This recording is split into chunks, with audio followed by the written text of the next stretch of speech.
Welcome to Ag and the Environment, Agricultural 203. I am Don Meyer. I'm your instructor for the course, and I'm here on campus this fall and looking forward to your participation in our online class together. I have a few slides here that we're going to go through to kind of set you up with the class, kind of talk about the kind of things we would talk about if we were in person on the first day of class. First of all, this is kind of an overview of what we're going to try to cover here in the next 10 to 15 minutes on this video. I'd like to welcome you to the class. I'll talk about instructor contact. We'll talk a lot about ReggieNet, the syllabus, text reference, grading plan, and so forth as you see here on the slide. Very briefly about myself, I am a native of McLean County, where the red arrow is showing. I'm from a little town of Gridley. Perhaps some of you know where that's at. It's about 20 miles north of here. My title is lecturer in both ag business, and I also teach courses over in the Family Consumer Sciences Department. I live in a small town also called Lexington, right there on Interstate 55. You may see it if you're coming from the Chicago or the suburbs. You'll see it about the second or third exit north of Normal. I started my career as a 6-year high school ag teacher. My teaching has always been my passion in my career, and look forward to teaching you in this particular course.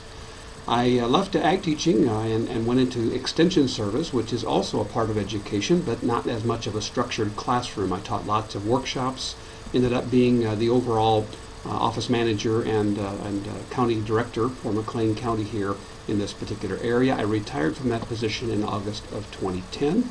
I've taught part-time here at ISU since 1987. I used to use my vacation time to come over and teach classes. After I retired, I became a full-time non-tenure track teacher here at Illinois State University, and I've enjoyed my interactions with students, and generally those have been positive on both sides.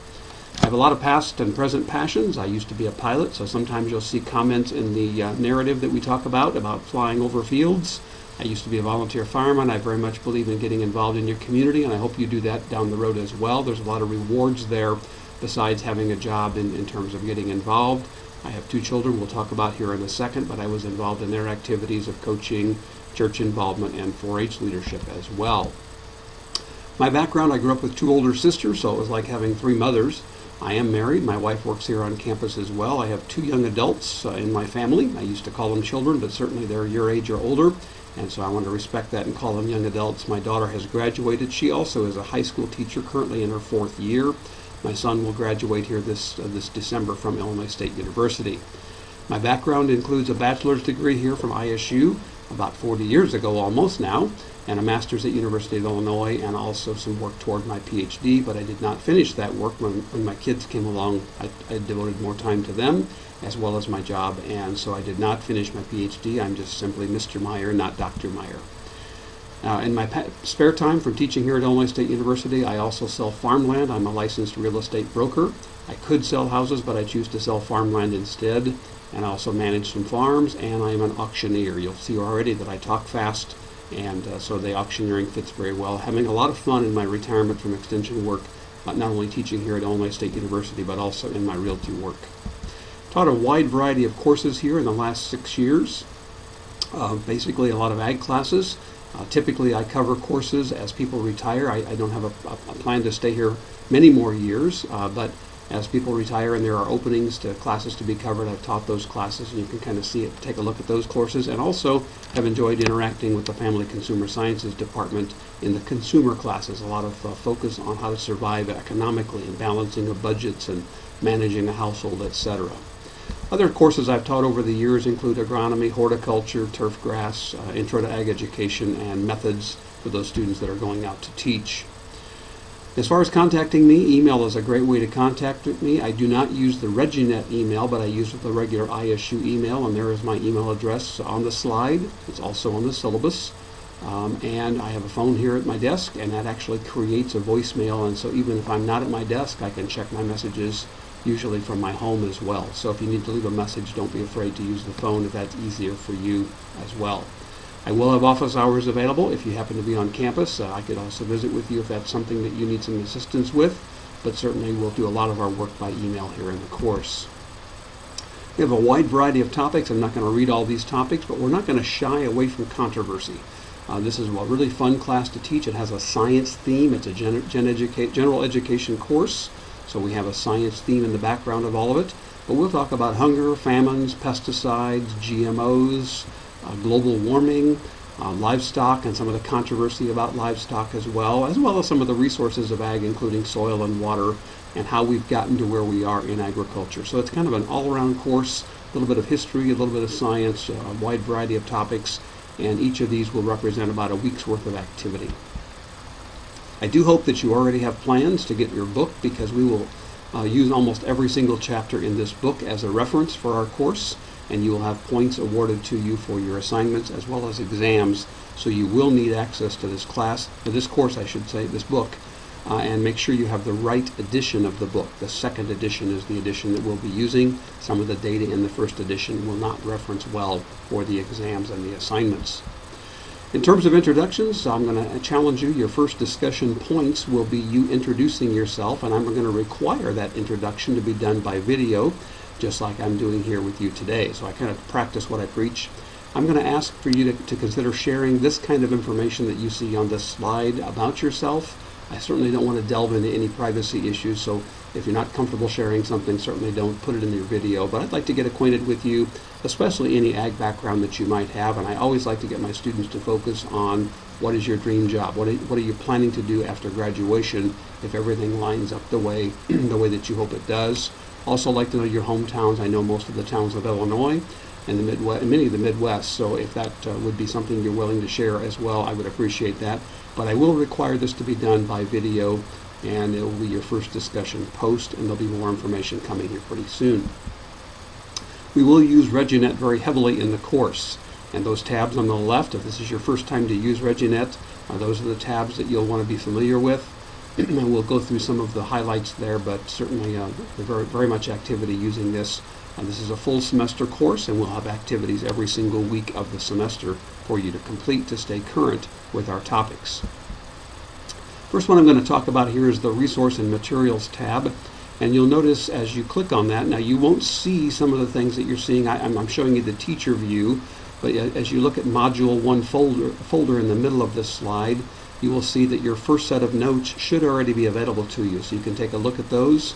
These are PDFs, and we'll talk more about the format of those here lately. Each week a new topic will appear and the old topic will go away. So it's a good way for you to stay current with the class and not postpone activities because those slides do go away. And so they're not going to be live the entire semester. They're up for 1 week and then they'll be down for the exams, etc.